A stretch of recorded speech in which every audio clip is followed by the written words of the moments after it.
थे। जैसे किसी की तखड़ी में जैसे सौदा लेने आता था व्यापारी। इस दास का जन्म किसान परिवार में हुआ, तो ये बनिए लोग आते थे, कोई गेहूं तोलता था, कोई बाजरा ले जाता था, तोलते थे तखड़ी में। और वो सबसे पहले उस बैलेंस को, तखड़ी को ऐसे चेक करता था, इसमें कोई एरर तो नहीं है। यदि उसमें कोई एरर होती, मान ले एक पलड़ा ऊंचा एक नीचा हो जाता और वो डंडी ऐसे डंडी होती थी, उसको पकड़ के ऐसे करते थे, तो वो उसको ठीक करता था, बैलेंस बनाता था। उसके लिए क्या करता था, उसी कनक मत है, जैसे गेहूं तोड़ रहा है तो गेहूं से ही एक मुट्ठी गेहूं उठाए और उस साइड में रख देता था जिधर का पलड़ा ऊंचे ऊपर को हो जाता था, ऐसे होता, फिर वो बैलेंस हो जाता था।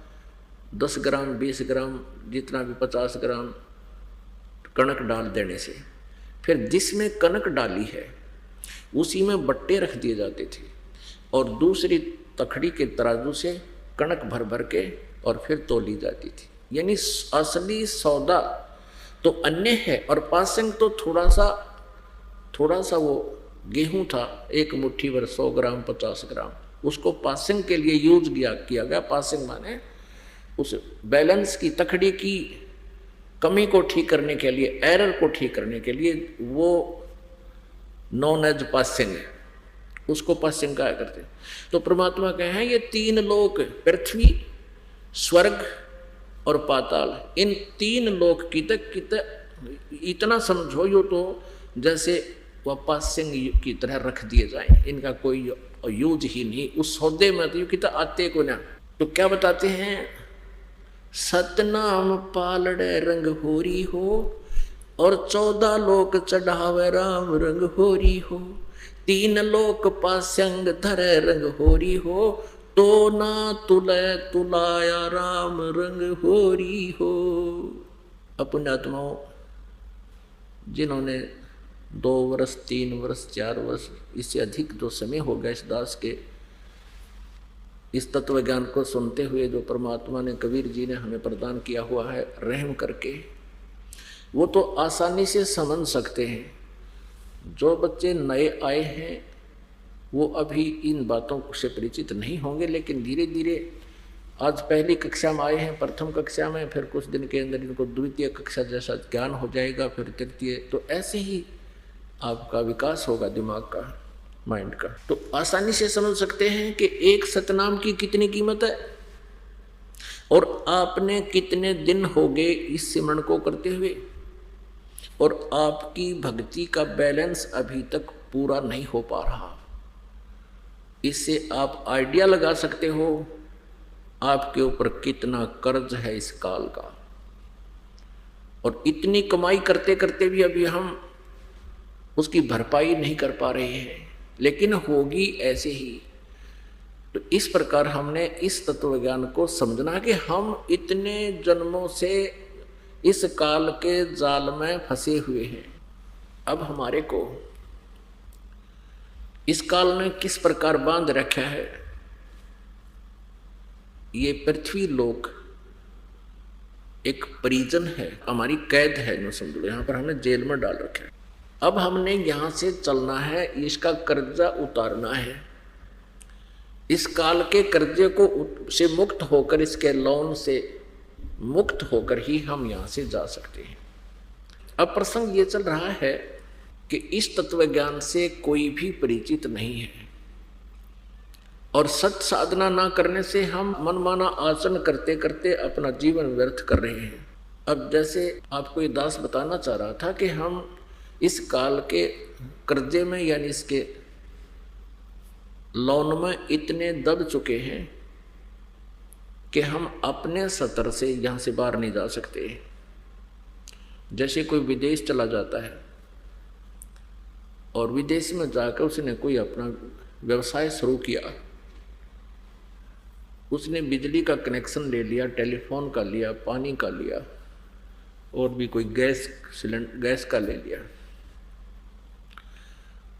और उसका बिजनेस किसी कारण से डिफेक्ट हो जाने से, ठीक से ना करने से वो फेल हो गया, तो वो उसका जो टैक्स वो देता था, जैसे बिजली का बिल भरता था, टेलीफोन का बिल भरता था, पानी का बिल भरता था, सरकार का टैक्स भी देता था, तो वो नहीं भर सका, तो उसकी सुविधाओं से उसको वंचित कर दिया गया, सब कनेक्शन कट गए, अब वो बिल्कुल ही कंडेम हो गया।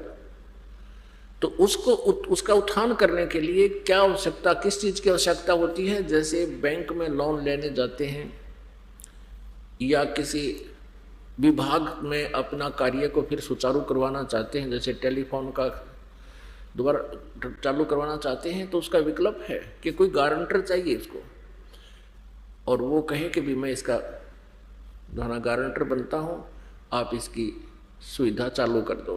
तो वो किसी भी आधार से उस गारंटर से चाहे पैसे दें या वैसे गारंटी लेकर चालू कर सकते हैं, तो वो उस विश्वास है तो कर सकते हैं। और फिर उसने सभी सुविधाएं वापस दिलवा दी किसी व्यक्ति ने गारंटर बनकर, तो फिर वो सुविधा प्राप्त होगी। जो व्यवसाय करता था, बिजनेसमैन था, तो उसने फिर अपनी मेहनत करके, अपने बिजनेस करके उस कर्जे को जो बैलेंस छोड़ रखा था जिस भी विभाग का, तो वो उसको दोबारा देना पड़ेगा। और जब वहाँ से कर्जा मुक्त हो जाएगा और यहाँ आने जोगी पूंजी भी उसके पास होगी, तभी वो स्वदेश आ सकता है। ऐसा ही जानो, आप सतलोक से यहाँ आगे गलती थे और यहाँ आकर के आपने भक्ति रूपी सौदा करना चाहा, लेकिन शास्त्र विधि त्याग का मनमाना आचरण करने लगे आप, जिससे जो पूंजी आप सतलोक से पुण्य लेकर आए थे वो पुण्य आपके नष्ट हो गए, खत्म हो गए।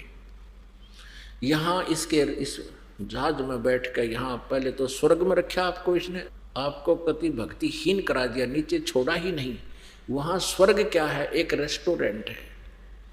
रेस्टोरेंट में वही व्यक्ति जाता है जो हिली स्टेशन होते हैं, जब पहाड़ी क्षेत्र हैं वहाँ पर रेस्टोरेंट बने हैं, साहूकार पैसे वाले धनी व्यक्ति वहाँ जाते हैं, 50-60 हज़ार रुपये ले जाते हैं, 2-3 महीने गर्मियाँ वहाँ मौज मस्ती कराते हैं और पैसे बर्बाद हो जाते हैं, सब खत्म हो जाते हैं, खर्च हो जाते हैं, तो फिर वापस वो अपने कर्म क्षेत्र में ही आते हैं। तो ऐसा वो स्वर्ग है। तो जब हम सतलोक से आए तो इसने हमें वहाँ स्वर्ग बना करके वहाँ रखा, ब्रह्मलोक में। ब्रह्मलोक से जब हमारे पुण्य कक्षीण हो गए तो फिर एक मिनी स्वर्ग बना रखा, स्वर्ग कॉमन स्वर्ग, उसमें पटक दिए। फिर रहे कहीं वहाँ हमारा झाड़ा ले लिया, हमारा पुण्य खत्म करवा दिए, फिर इसने पृथ्वी लोक पर पटक दिए कि ये पृथ्वी रही, इसने बाओ समारो, बो और खाओ, मरो और जियो, बिरान माटी करवा दी।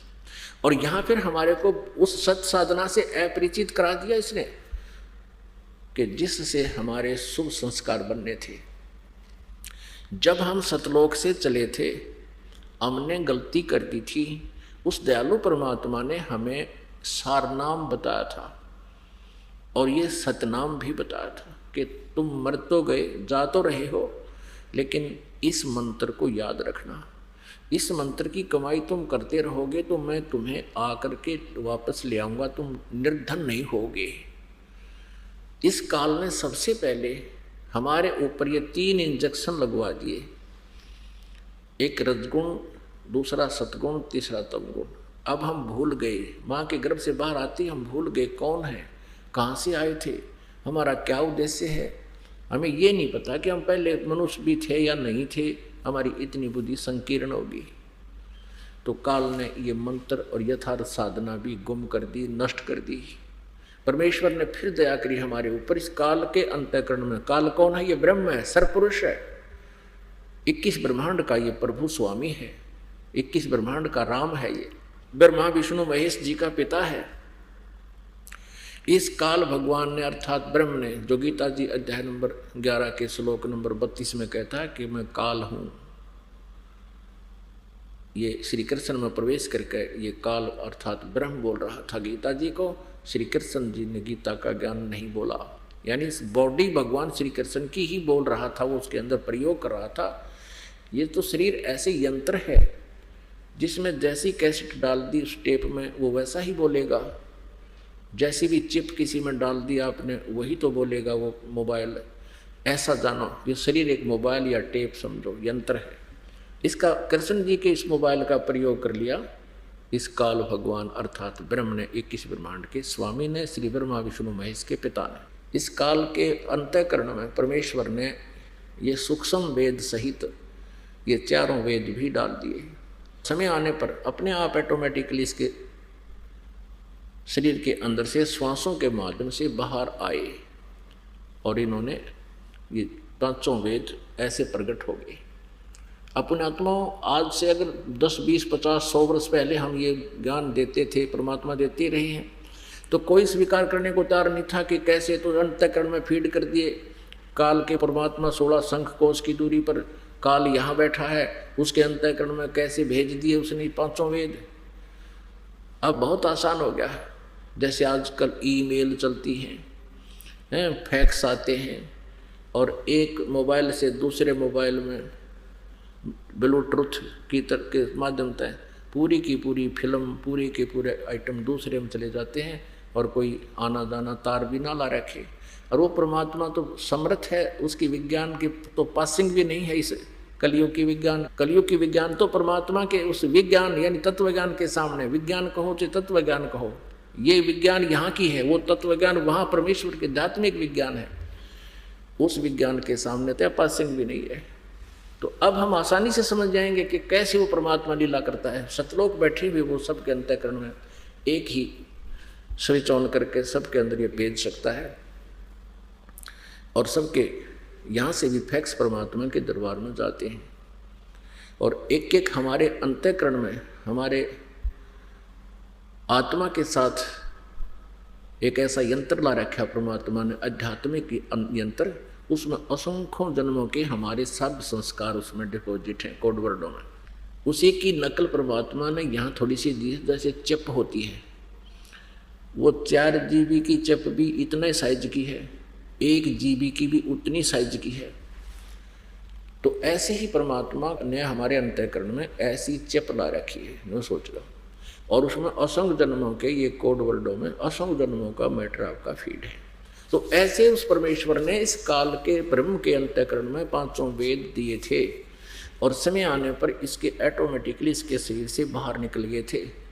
ये भी मालिक की कृपा है। जैसे मादा को गर्भ रहता है, 9 महीने के बाद या 10 महीने के बाद जो भी जिसका पीरियड है, जिस भी मादा का, जैसे पशु पक्षी या नर, तो ऑटोमेटिकली बाहर आ जाता है। ऐसे ही परमात्मा ने इसके अंतःकरण में ये 5 वेद ऐसे फीड कर दिए थे।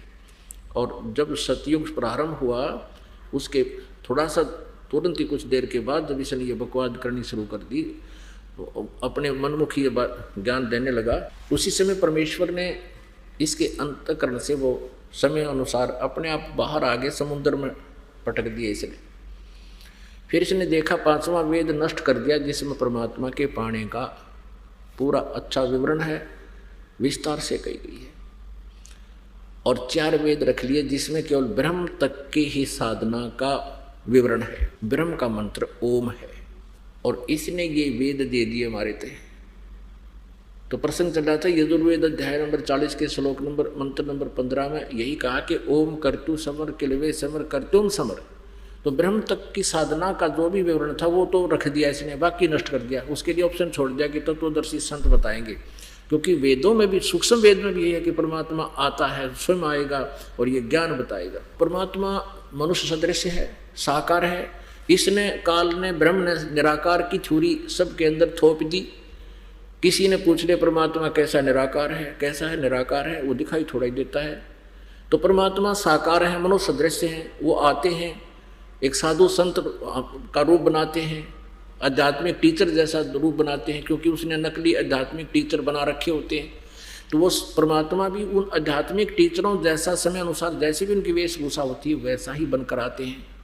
तो उस समय हम उनको पहचान नहीं सकते, क्योंकि अज्ञान सिद्धांत के आधार से हम भगवान को निराकार मानकर और परमात्मा से ये भी कहते रहते हैं कि मैं पूर्ण परमात्मा हूँ, हम स्वीकार नहीं करते, जिस कारण से काल का ये दाव लगा हुआ है और हमें यहाँ मूर्ख बनाए बैठा है।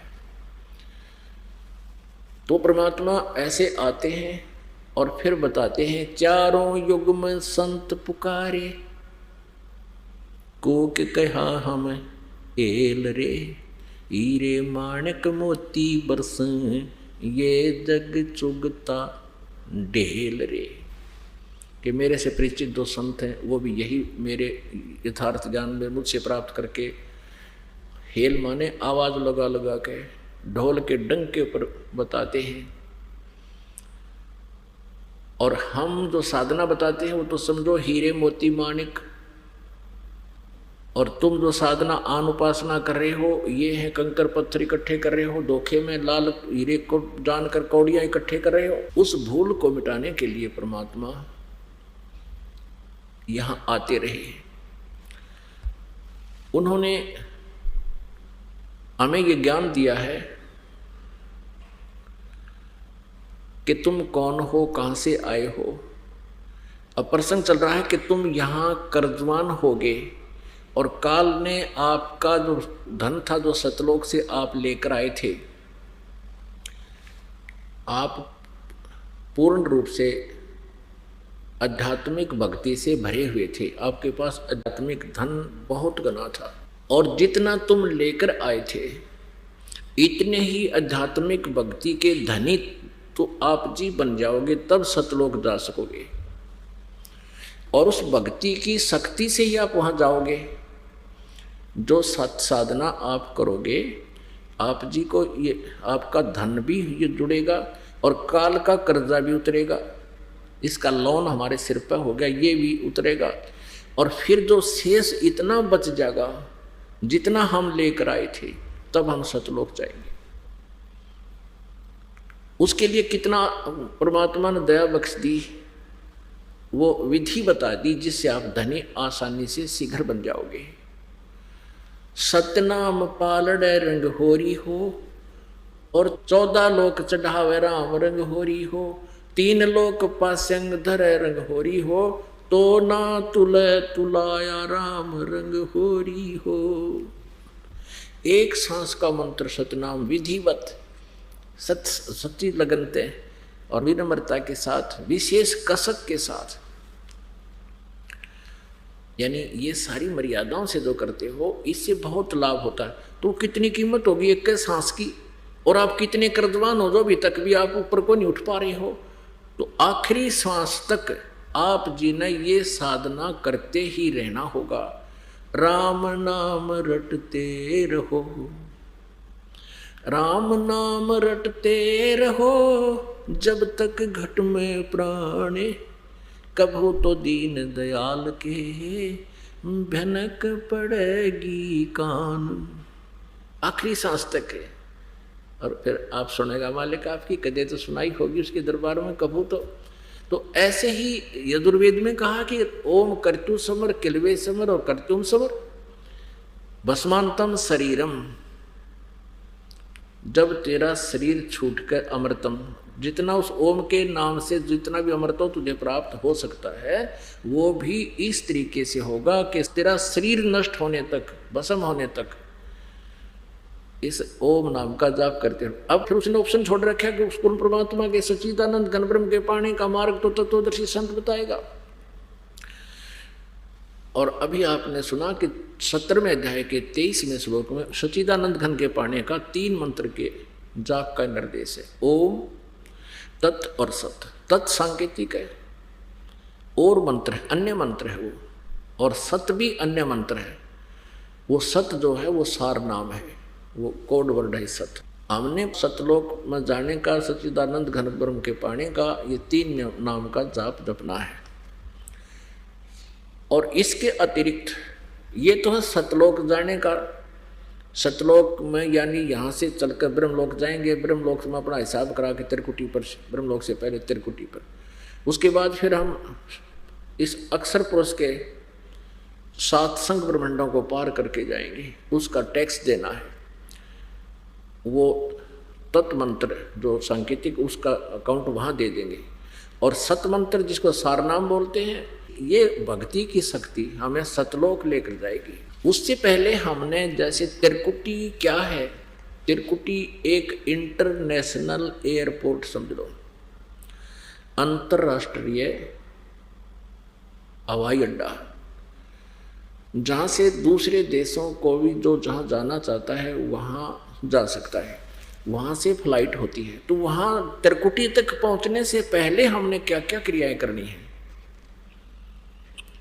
यानी इंटरनेशनल एयरपोर्ट पर हम उसी समय तो जाएंगे, लाभ होगा जब हमारे आगे का टिकट हो, पासपोर्ट बन गया हो, जाने की आज्ञा मिल गई उस देश से, हम अपने स्वदेश जाना चाहते हैं और जिस देश में रह रहे हैं उससे हमें जाने की आज्ञा अनुमति मिल चुकी हो, तभी हम जा सकते हैं। तो उससे पहले हमने क्या करना होता है कि जैसे नो ड्यू सर्टिफिकेट लेना होता है, NOC बोलते हैं उसको। तो उसके लिए जैसे बिजनेस खोल रखा है तो हमने सब स्टेट लेवल से, प्रत्येक विभाग से, जैसे हम बिजनेस कर रहे थे तो किसी बैंक लोन ना होना चाहिए, कोई केस पेंडिंग ना होना चाहिए, तो ये सारी नो ड्यू सर्टिफिकेट लेनी है। तो हम यहाँ काल के लोक में रह रहे हैं और इस शरीर को पिंड बोलते हैं, पिंड संत लैंग्वेज में पिंड, और अंड कहते हैं ब्रह्मांड को। ब्रह्मांड कहो तो अंड कहो, क्योंकि ब्रह्मांड की जो शेप है, इसकी आकृति है एक अंडे जैसी है, इलिपिकल है, ये चारों तरफ से अंडे की तरह है ऐसे। तो इस ब्रह्मांड को अंड भी कहते हैं, अंडा, और इस शरीर को पिंड भी बोलते हैं। तो जो ब्रह्मांड के अंदर जो भी व्यवस्था है वो इस पिंड के अंदर भी है। अब इस शरीर को, पिंड को समझो एक टेलीविजन है और ब्रह्मांड समझो एक पूरा अक्षेत्र है।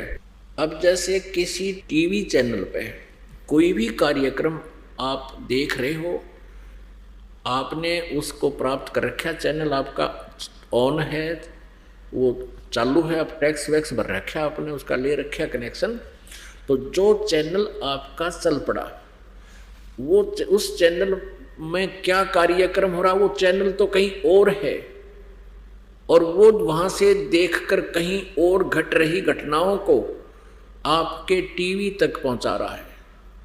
आप उसको चैनल के माध्यम से जो देख रहे हो वहाँ पर उस टीवी में, वो वास्तव में कहीं और है। तो ऐसे ही इस ब्रह्मांड में जहाँ भी श्री ब्रह्मा जी, श्री विष्णु जी, श्री शिव जी, श्री देवी जी और श्री गणेश जी और जितने भी यहाँ के जो मुखिया हैं, ये ब्रह्म है, ये जहाँ भी इनकी राजधानियाँ हैं, शिवपुरी है, विष्णु जी का लोक है, ब्रह्मा जी का लोक है, स्वर्ग लोक है, और ऊपर जो जितना ब्रह्म लोक है और काल का अपना लोक है, उन सब की जो भी कार्यक्रम जिस भी जहाँ जिसका हो रहा है, उनका एक एक चैनल है हमारे शरीर में, जिनको कमल बोलते हैं। मूल कमल गणेश जी का चैनल है, और किसी की साधना से एक मंत्र है इसका जो आपको दिया जाता है, उसका खुल जाता है, वो चालू हो जाता है वो चैनल। अगर आपने अभ्यास किया उसमें जाने का, देखने का, तो आप जी उस चैनल में यानी मूल कमल में श्री गणेश जी के उस लोक में स्थान पर, जहाँ पर ये वहाँ का मुखिया है, उस गणेश जी के अधिकार क्षेत्र में जितना भी क्षेत्र है, वहाँ जो कुछ भी इसकी जुरिडिक्शन में हो रहा है, आप वहाँ देख सकते हो इस बॉडी में, पिंड में।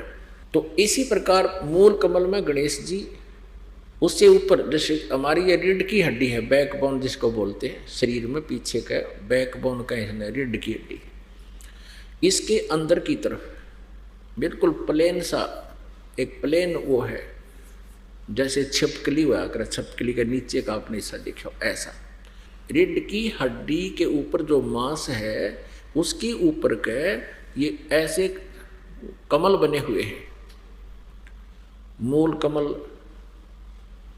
मूल चक्कर, मूलाधार चक्कर भी बोलते हैं उसको, फिर स्वाधिष्ठान चक्कर यानी स्वाद चक्कर कहते हैं, इसमें ब्रह्मा और सावित्री जी का निवास है, वो चैनल है उसका। और फिर नाभि कमल बोलते हैं, विष्णु जी और लक्ष्मी जी का चैनल है। हृदय कमल है जो शिव जी और पार्वती जी का चैनल है, कमल है, चक्र है। और एक कंठ कमल है, ये बैक साइड में, जहाँ ये बैकबोन रीढ़ की हड्डी यहाँ का थोड़ी एकदम झुक जाती है, इसके झुकने से पहले नीचे की तरफ अंदर, यहाँ तो वैसे बताना पड़ता है, इसके बैक, इसके सामने बिल्कुल बैक में रीढ़ की हड्डी के अंदर की तरफ। ये श्री देवी जी दुर्गा जी का कमल है। अब जैसे ये कुछ संत हैं, कुछ पंथ हैं नकली, सतलोक की गुणगान करते हैं, इनको कह कह का पता नहीं, राधा स्वामी पंथ, धन धन सतगुरु पंथ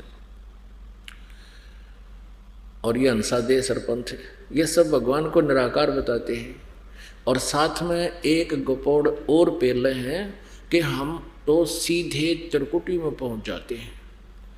हमारे तो सीधा त्रिकुटी से प्रारंभ होता है हमारा तो भक्ति मार्ग, हमने नीचे का कोई लेना देना नहीं।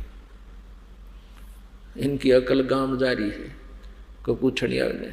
अब त्रिकुटी तो इंटरनेशनल एयरपोर्ट है, वहाँ जाने से पहले हमने इन सभी जितने भी इसके नीचे नीचे ये अधिकारी हैं, प्रभु हैं, स्वामी हैं, इनसे नो ड्यू सर्टिफिकेट लेना पड़ेगा, तब हम त्रिकुटी पर जा पाएंगे।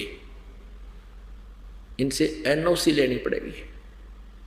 इनसे एनओसी कैसे मिलेगी कि जैसे आप जी को प्रथम मंत्र दिया जाता है, प्रथम मंत्र में फर्स्ट और लास्ट मंत्र को छोड़कर बीच के जो 5 मंत्र हैं वो इन्हीं कमलों से ऋण मुक्त होने के हैं। ये पूजा नहीं है, ये मजदूरी है आपकी। अब जैसे आपने बैंक से लोन ले रखा है तो आपकी मजदूरी करके उसका लोन दो, सहर्ष दो, उनसे प्यार से दो, तो आप ऋण मुक्त हो जाओगे। नहीं दोगे तो वो कर्जा आपके ऊपर खड़ा रहेगा। तो ऐसे तो उस बैंक के मैनेजर या किसी व्यक्ति से आपका कोई पर्सनल नाता नहीं, एक लेन देन वाला नाता है। तो ऐसे ही इन भगवानों स्वामियों का हमारा कोई विशेष नाता नहीं, लेकिन ये यहाँ के स्वामी हैं, हम यहाँ की प्रजा हैं, और हमने इनके अंतर्गत रह करके अपने इस लोन को समाप्त कराना है, इनसे नो ड्यू सर्टिफिकेट लेना है, तब हम त्रिकुटी पर जा पाएंगे। और बाकी ये कहने की बातें हैं केवल मूर्ख बनाने की कि हम तो सीधे त्रिकुटी पर ध्यान लगाते हैं। ये ऋषि मर गए त्रिकुटी पर ध्यान ला ला के, आज तक की तक ठिकाना नहीं इनका। झूठा ज्ञान, ज्ञान ही झूठा है। राधा स्वामी पंथ और धन धन सतगुरु पंथ वाले का ये ध्यान कहाँ लगाएंगे? ये मूर्ख बना रहे आप जी को। आपको कितनी बार दिखाया इनका ज्ञान। सतनाम पर घाटा जोड़ रहे, यही सतनाम, सतनाम सार नाम भी इसको कहते हैं, सतलोक भी सतनाम को कहते हैं, सार शब्द भी सतनाम, सतपुरुष भी सतनाम को कहते हैं। ये सार वचन वार्तिक और वचन नंबर 2, 3 और 4 में कति क्लियर कर रखे इन्होंने अपना ज्ञान। ये कितने अज्ञानी थे, जिनका ज्ञान इतना नकली है तो ये समाधि लाओ 2.5 घंटे, ये केवल अपना जीवन नष्ट कर रहे हैं। अब जो ये कहते हैं कि हम तो सीधे त्रिकुटी पर पहुंच जाते हैं, यह त्रिकुटी कोई बरवाला का बस स्टैंड नहीं है कि पैदल चला गया तो पहुंच गया, रिक्शा कर ली तो पहुंच गया, बड़का खेल नहीं है। वहाँ जाने से पहले हमने इन 5 नामों का जाप करना पड़ेगा। और ये केवल 5 नामा बगाटा जोड़ रहे हैं, और वो 5 भी काल के नकली, ओंकार, ओंकार, ज्योति निरंजन, सारे काल के। और सोम सुन दिया कबीर जी की वाणी में कि तो सोम और सतनाम भी नाम बता दिया। सतनाम में भी ये मंत्र बता रहे हैं, अकेला जपण का, जैसे ओम जपना है, ओंकार के उसने। तो ये अज्ञान संग्रह इन लोगों का, मनमुख आचरण। तो वो 5 नाम भी जो श्री गुरु ग्रंथ साहिब में 5 शब्दों की धुनकार बताई है, वो शब्द भी ये है जो दास आपको दे रहा है। तो इन 5 नामों के जाप से आपका कर्जा मुक्त होगा गणेश जी से। जब आप यहाँ से चलोगे, आपका किया हुआ ये भक्ति मार्ग साधना ऑटोमेटिक इनके दरबार में डिपॉजिट पाओगी। और ये देवता हैं, और देवता यहाँ के कलर का कैसे कोई ना कुड़ा के में उड़ा कर बैठ जाएंगे। जो आपका जो का त्यों पाओगा एज इट इज रखा पाओगा। और जिसका कर्जा मुक्त हो गया, जब भी आप शरीर छोड़कर चलोगे, आप एकदम मूल कमल में जाओगे। इन औरों की तरह नहीं मरोगे जो ग्रैंडमैट्री होगा, मरे हैं अचेत हो जाए, बुरा हाल हो जाता। नहीं, आपको ऐसा होगा जैसे सोपन हो गया, और मूल कमल में जाओगे, तुरंत आपको नो ड्यू सर्टिफिकेट वहाँ पर मिलेगा आपको ऑटोमेटिक। और फिर ब्रह्मा जी के लोक में, फिर विष्णु जी के लोक में, फिर शिव जी के लोक में कमल में, फिर त्रिकुटी में, यहाँ होंगे कंठ कमल में। यहाँ से हम सीधे फिर त्रिकुटी पर पहुँचेंगे। अपने आत्माओं, जब हम त्रिकुटी पर पहुंच जाएंगे तब इस 3 मंत्र के जाप भक्ति का रोल प्रारंभ होगा। यहाँ तक त्रिकुटी तक आने से पहले तो इन 5 मंत्रों का, ये 2 मंत्र आपको इसलिए एक्स्ट्रा दिए जाते हैं, ये परमात्मा के मंत्र हैं, पूर्ण परमात्मा के, इनका भी फिर कन्वर्ट कर दिया जाएगा आपको सतनाम के साथ, इसके क्रेडिट आपका साथ जोड़ दिया जाएगा। तो फिर आप ऊपर आओगे, त्रिकुटी में पहुंचोगे तो वहां परमात्मा आपको मिलेगा इस दास के रूप में। वहां काल डंडी मार जाता है, वहां काल सोचता है चल यहाँ तक तो आगे कोई बात नहीं, इनकी कमाई अभी इनको ले डूबेगा कितना। तो वहाँ बहुत ज़बरदस्त जैसे एक मेला लगा हुआ होता, कहीं मेले देखे हो, कितना कोई नाच रहा है, कोई डांस कर रहा है, कोई बंदर नचा रहा है, कोई रीछ नचा रहा है, कितना सांग होने लग रहे हैं, कोई कुछ जादूगरी दिखा रहा है।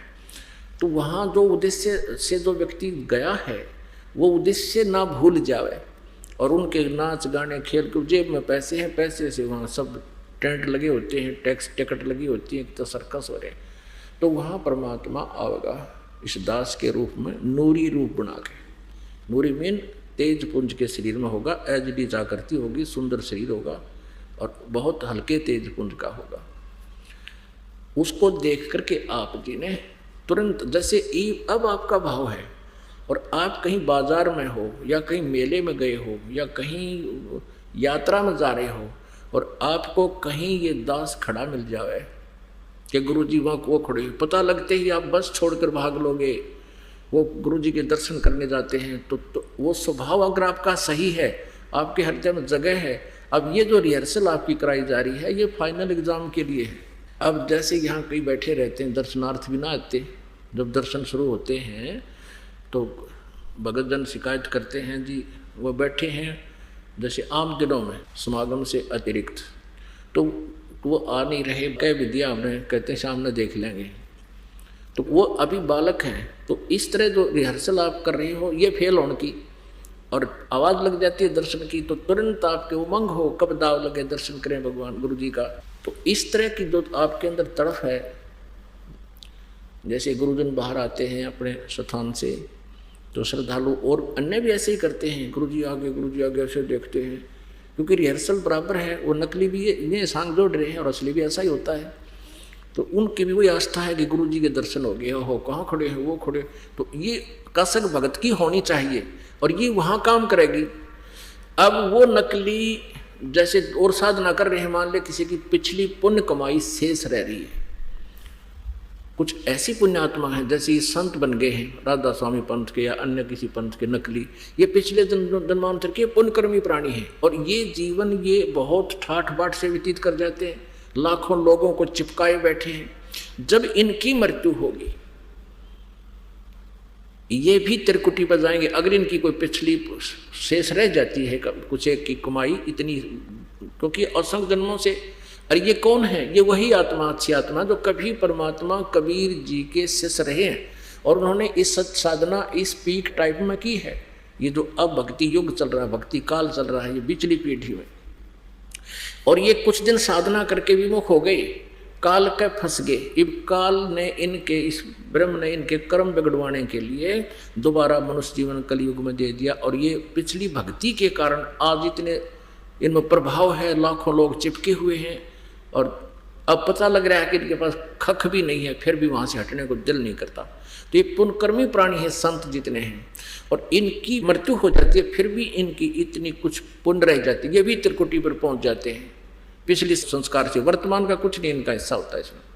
तो वहाँ काल भी आता है, एक तो उन्हीं के गुरु का रूप बना कर आएगा, वो तो उनको ले जाएगा, फिर चाहे नरक में डालने नरक में डाल देगा और कहीं डालने वहाँ डाल देगा। तो ऐसे, और त्रिकुटी पर वैसे सभी प्राणी एक बार त्रिकुटी पर जाते हैं। जैसे कोई साधना कर रहा है, जैसे ओम नाम की कर रहा है, या इस जैसे हम आपको देखते हैं ये 7 नाम, इनमें 5 नाम हैं इनके, ब्रह्मा विष्णु महेश के, तो इनकी भी साधना जो कर रहे हैं ये भी एक बार त्रिकुटी पर जाते हैं। त्रिकुटी से 3 रास्ते बन जाते हैं। एक जाता है धर्मराज के लोक की तरफ, सबसे पहले उनका अकाउंट दिया जाता है, पुण्य और पाप का हिसाब होता है।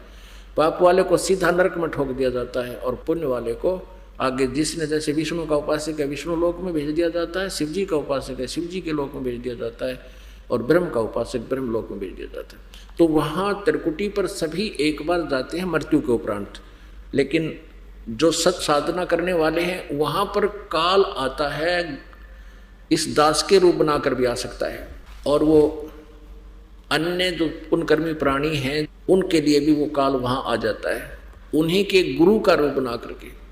तो वहाँ आपने सबसे पहले जैसे गुरुजी आते हैं सिमरन अवश्य करना है। सतनाम का जैसे प्रणाम करते हो दंडवत, तो कोशिश करो कि एक सिमरन आपका सतनाम का अवश्य हो जाए।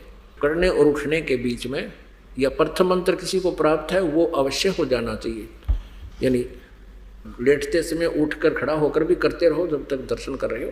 तो फिर क्या होगा, इसके करने से काल अगर होगा इस दास के रूप में वहाँ पर, तो उसका चेहरा बदल जाएगा, वही रूप नहीं रहेगा। जैसे कि इंद्रमती नाम की वो रानी थी, परमात्मा कबीर जी ने उसको यही फार्मूला बताया था कि मेरे रूप में काल आ सकता है, इस प्रथम मंत्र का जाप और सतनाम का जाप आप करोगे तो काल का चेहरा बदल जाएगा, उसका रूप वो नहीं रहेगा। ऐसा उसने किया तो सचमुच उसका चेहरा बदल गया था। तो ऐसे ही आप जी जब त्रिकुटी पर पहुंचोगे तो वहाँ काल का एक भयंकर जाल होगा, तो वहाँ परमेश्वर कबीर जी दास के रूप में आएंगे, और जिसकी आस्था है गुरुजी आगे तो एकदम दर्शनार्थ वहाँ उधर चलोगे, आप भूल जाओगे वहाँ क्या हो रहा है। वहाँ तो बहुत बड़े डांस हो रहे हैं, बहुत बुरा हाल वहाँ त्रिकुटी के ऊपर। तो आपने फंसाने के लिए काल ने बहुत ज़बरदस्त जो आप में वीकनेस है वो सारी वहाँ पूरी करने के लिए व्यवस्था कर रखी है। उसमें प्रवेश कौन हो सकता है, वो प्रवेश वो हो सकता है जिसके पर आध्यात्मिक कमाई हो, वहाँ पर फिर परमात्मा आएंगे इस दास के रूप में। फिर वो जब आपका सारी क्रिया फाइनल हो लेंगी, आपको पक्का हो जाएगा गुरुजी ही हैं, सिमरन आप कर रहे हो, क्योंकि आपका अभ्यास सिमरन का बहुत ज़बरदस्त बन जाएगा, सतनाम देगा। तो फिर क्या होगा, परमात्मा आएंगे और आपके साथ हो लेंगे, कहा मेरे साथ। फिर वहाँ धर्मराज के दरबार में ले जाएंगे और कहेंगे इनका हिसाब कर। अब जैसे गीता जी अध्याय नंबर 17 के श्लोक नंबर 23 में ओम तत्सत इति निर्देश है ब्रह्मण त्रिविधा समर्थ है, सच्चिदानंद घन ब्रह्म के पाने का ये 3 मंत्र का जाप है, ओम तत् और सत। ओम तो ब्रह्म का है। गीता जी अध्याय नंबर 8 के श्लोक नंबर 13 में गीता ज्ञानदाता कहता है कि ओम इति एकाक्षरम ब्रह्म व्यवहारन माम अनुस्मरन ये प्रयाति तदंदेहम स याति परमाम गतिम। मुझ ब्रह्म का, माम ब्रह्म, मुझ ब्रह्म का केवल एक ओम अक्षर है, यह एक ओम अक्षर है, नथिंग एल्स। और उच्चारण करके सिमरन करता हुआ यह प्रयाति तदंदेहम, जो शरीर छोड़कर जाता है, स याति परमाम गति, वो ब्रह्म से मिलने वाली जो परम गति है, यानी ब्रह्म लोक मिलता है ब्रह्म से, उसको प्राप्त होता है। गीता जी अध्याय नंबर 8 के श्लोक नंबर 1 में अर्जुन ने पूछा कि जो 7वें अध्याय के 29 श्लोक में आपने तत्ब्रह्म की जानकारी दी है, तो वो किम तत्ब्रह्म, कि जिसके जानने के बाद फिर जरा मरण से छूटने का प्रयत्न करता है साधक, तो किम तत्ब्रह्म। गीता ज्ञानदाता ने 8वें अध्याय के 3 श्लोक में कहा कि वो परम अक्षर ब्रह्म है, गीता ज्ञानदाता से भिन्न है, और वो सच्चिदानंद घन ब्रह्म है। अब उसने कहा कि 8वें अध्याय के 5 और 7 मंत्र में, श्लोक में गीता ज्ञानदाता अपनी भक्ति के लिए कह रहा है, मेरा ओम मंत्र है, 8वें अध्याय के 13वें श्लोक में स्पष्ट कर दिया। और इसका जो भक्ति करता है, ओम नाम की मेरी साधना करता है, तो मुझे ही प्राप्त होगा, तो युद्ध भी कर और मेरा स्मरण भी कर।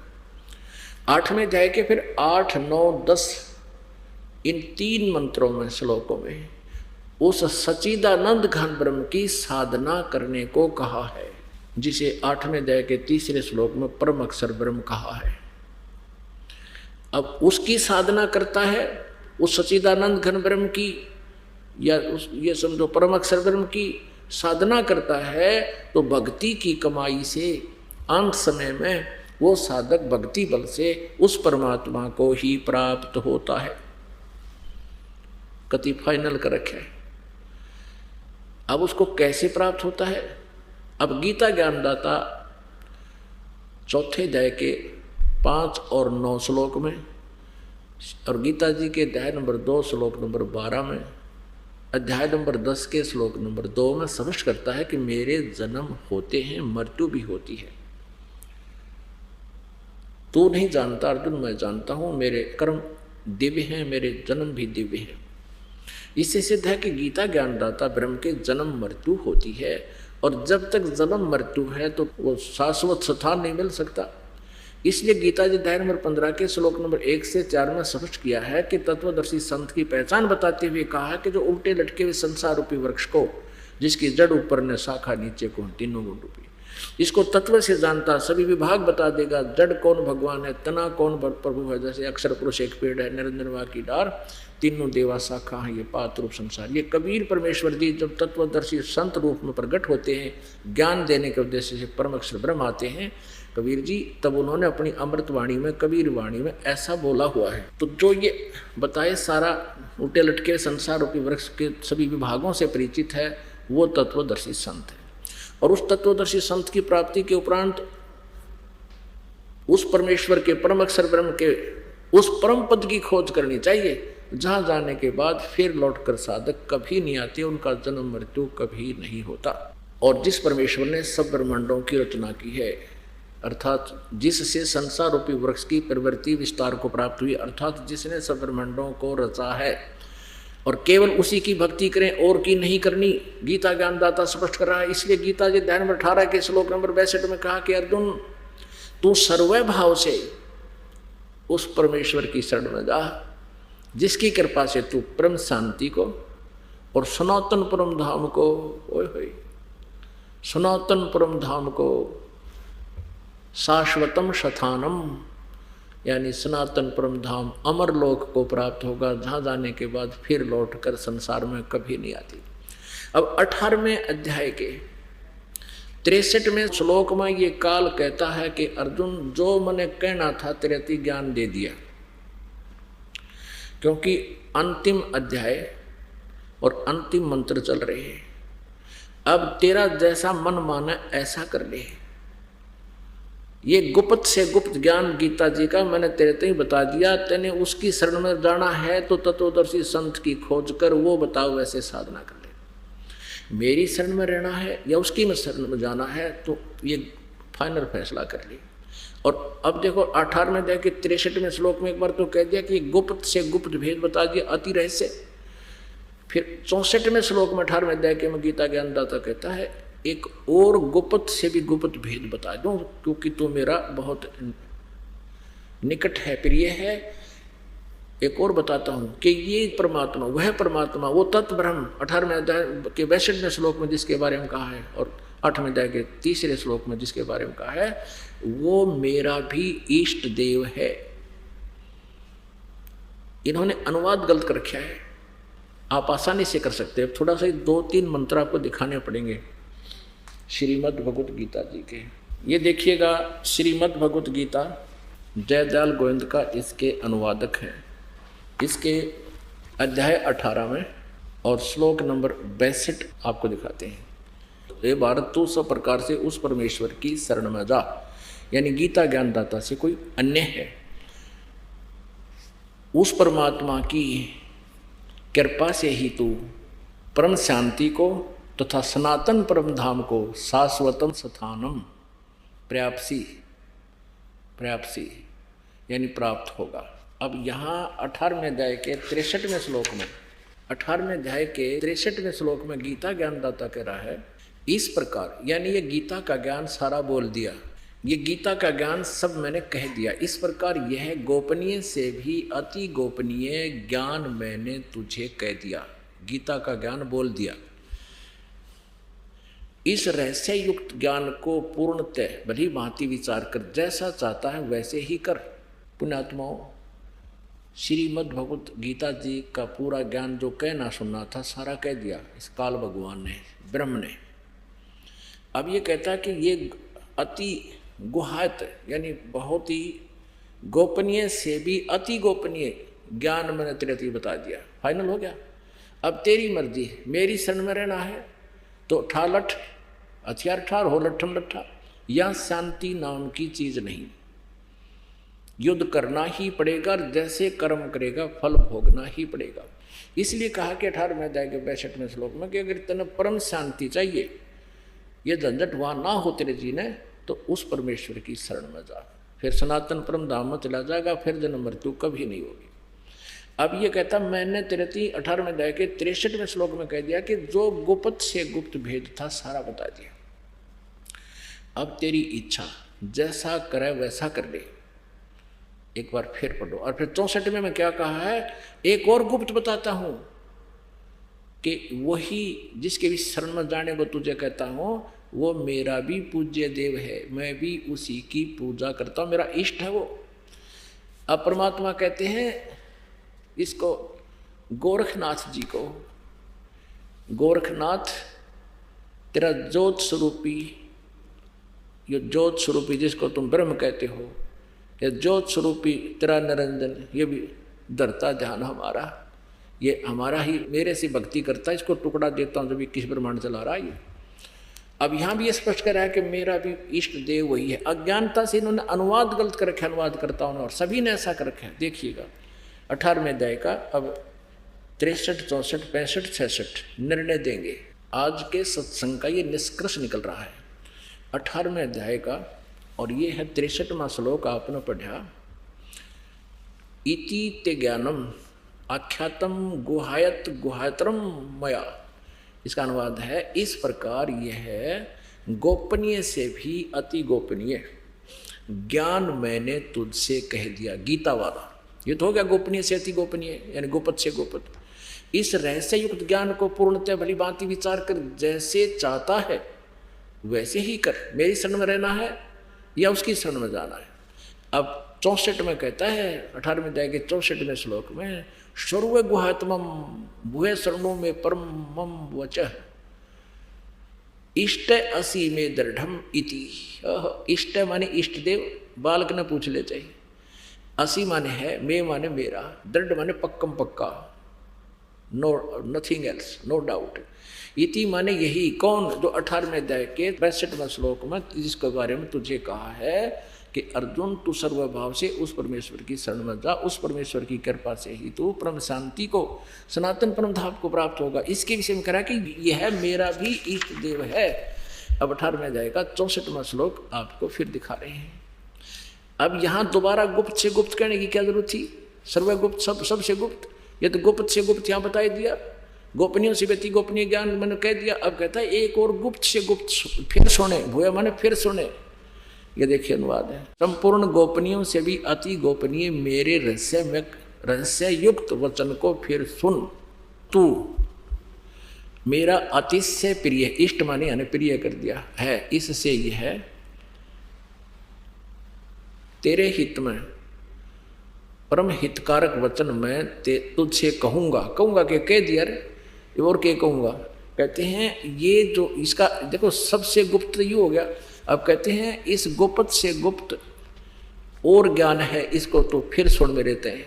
इष्ट असी में दृढ़म इति, जो 18वें अध्याय के 62वें श्लोक में कहा कि उसकी शरण में जा, उसकी कृपा से तो परम शांति को प्राप्त होगा, और वो मेरा भी पूज्य देव है, मैं भी उसी की भक्ति करता हूँ, और ये तेरे हित में कह रहा हूँ, ये तेरे हित में बोलूँगा। ये बता दिया मैंने, आज तक किसी को नहीं ज्ञान दिया, इतना गुप्त है ये यहाँ। तो इसलिए यहाँ इन्होंने अनुवाद कर दिया गलत कि तू मेरा प्रिय है। प्रिय खड़े के जिक्र था। इष्ट ऐसी में दृढ़मिति, इति माने वही जो 18वें अध्याय का 62वें श्लोक में जिसके विषय मैं कह रहा हूँ, जो मेरा भी पूज्य देव है। अब फिर इन 65वें श्लोक में क्या कहा है, अगीब देख ले। 65वें श्लोक में मुझ में मन वाला हो, अगर मेरी भक्ति करनी है तो मुझ में मन वाला हो, मेरा भक्त बन, मेरा पूजन करने वाला हो, मुझको प्रणाम कर। ऐसा करने से मुझे ही प्राप्त होगा। तुझसे ये मैं सत्य प्रतिज्ञा करता हूँ, क्योंकि तो मेरा अत्यंत प्रिय है। प्रिय ताड़ा आ गया, ये सही है, प्रिय है। अब 18वें अध्याय के 66वें श्लोक के लिए ये 2 घंटे की भूमिका बनाई है। अब ये करेगा क्लियर आज के सत्संग को। क्या कहता है काल गीता ज्ञानदाता, सर्वधर्मान परित्यज माम एकम शरणम वर्ज अहम तवा अहम तवा सर्व पापे भ्यामोक्षामी मां शुच। इन्होंने अनुवाद गलत कर दिया। ये क्या कहना चाहता है कि यदि तूने उस परमेश्वर की शरण में जाना है, 18वें अध्याय के 62वें श्लोक में मैंने कहा उसकी शरण में जा, तो उसकी शरण में जाना है तो क्या करना है, सर्व धर्मान परित्यज माम। माम माने मेरे सतर की, जितने भी ओम नाम की जो पूजाएं हैं, आध्यात्मिक जो अनुष्ठान हैं, यज्ञ आदि की हैं, सर्वधर्मान सभी धार्मिक पूजाओं को, मेरे सतर की जो धार्मिक क्रियाएं हैं, पूजा है, भक्ति है, वो मुझे दे दे। परित्यज माम, मुझको छोड़ दे। एकम शरणम व्रज, एकम माने उस सर्वशक्तिमान जिसके बराबर दूसरा ना हो, अद्वितीय सच्चिदानंद घन ब्रह्म परमेश्वर की शरण में, वर्ज माने जा। इन्होंने अनुवाद गलत कर दिया, वर्ज का अर्थ आजा कह रखा, मेरी शरण में आजा। अर्जुन दूसरे अध्याय के 7वें श्लोक में कह रहा है कि मैं आपकी शरण में हूं। अब के टट्टू आ जाए इसकी शरण में, पहले ही हो तो देखो। अब दूसरे अध्याय का 7वां श्लोक देखो, श्रीमद् भगवत गीता अध्याय नंबर 2 का और श्लोक नंबर 7 यहाँ पर देखो। ये 7वां श्लोक है। कायरता रूप दोष से उपहत हुए स्वभाव वाला तथा धर्म के विषय में मोहित हुआ मैं आपसे पूछता हूँ। अर्जुन कह रहे, जो साधन निश्चित कल्याणकारक हो वह मेरे लिए कहिए, क्योंकि मैं आपका शिष्य हूँ, इसलिए आपके शरण हुए मुझको शिक्षा दीजिए। अब शरण में यू पहले ही था इसकी शरण में, तो अब ने कहा भगवान उसकी अपनी शरण माने को कह रहा है। ये तो पहले कह मैं आपकी शरण में हूँ, आगे की गया था। ये देखिए 18वें अध्याय का अब 66वां श्लोक हम फिर देखेंगे। श्रीमद् भगवत गीता अध्याय नंबर 18 का श्लोक नंबर 66। सर्वधर्मान परित्यज माम, मेरे सतर की सभी धार्मिक पूजाओं को मुझ में त्याग कह। एकम शरणम व्रज, उस सर्वशक्ति एक जिसके बराबर दूसरा ना हो, सच्चिदानंद घन ब्रह्म अद्वितीय सर्वशक्तिमान परमात्मा की शरण में व्रज माने जा। अहम तवा सर्व पापे भय मोक्षामी, मैं तुझे सब उन पापों से मुक्त कर दूंगा, तू चिंता ना करे। माँ सोचे। अब ये देखना इन्होंने क्या किया है, सर्वधर्मान परित्यज, संपूर्ण धर्मों अर्थात संपूर्ण कर्तव्यों कर्मों को मुझ में त्याग कर तू केवल एक, अब देखो, मुझ सर्वशक्तिमान सर्वधार परमेश्वर की शरण में वर्ज माने आ जा। तेरे की अज्ञानी वृंद थे ये सभी जो अनुवाद कर रहे हैं, गलत कर रहे हैं सभी, आज तक जिन्होंने अनुवाद किया सब ऐसा ही अड़ंगा कर रखा है। अब गीता ज्ञानदाता कहता मैं तुझे संपूर्ण पापों से मुक्त कर दूंगा, तू शोक मत कर। आज के सत्संग का निष्कर्ष ये है पुण्यात्माओं, अब जो 3 मंत्र का जाप हम करते हैं, अब यहाँ तक तो आपको बता दिया, ब्रह्मा विष्णु महेश की जो साधना हम करते रहे, इनका कर्जा उतर गया, इन्होंने NOC दे दी, हम त्रिकुटी पाएंगे। त्रिकुटी पर वहाँ 3 रास्ते हो जाते हैं और मृत्यु के उपरांत सभी प्राणी त्रिकुटी पर ही जाते हैं। वो जो जिस भी इष्ट की, जैसे ब्रह्मा विष्णु महेश की पूजा करने वाले पहले धर्मराज के दरबार में जाना होता है, यहाँ का न्यायाधीश, वो फिर उनका निर्णय करता है किसके पुण्य हैं किसके पाप हैं, कहाँ की इसका पासपोर्ट है, कौन सी देव की पूजा किए हुए। धर्मराज के दरबार में जाने से पहले परमात्मा इस दास के रूप में आपके समक्ष आ जाएगा और आपको गुरुजी दिखेंगे, जैसा भाव आपका ऐसा ऐसे ही आप पीछे पीछे बोलोगे गुरुजी कहाँ जा रहे हैं कहाँ जा रहे हैं, यानी ज़्यादा अधिक भी हो सकते हैं उस दिन, एकाध भी हो सकता है, तो सारे साथ साथ आप गुरुजी के साथ हो लोगे, प्रणाम करोगे, आशीर्वाद लोगे और फिर कहाँ जाना भी, चलो आपका पासपोर्ट बनवाते हैं।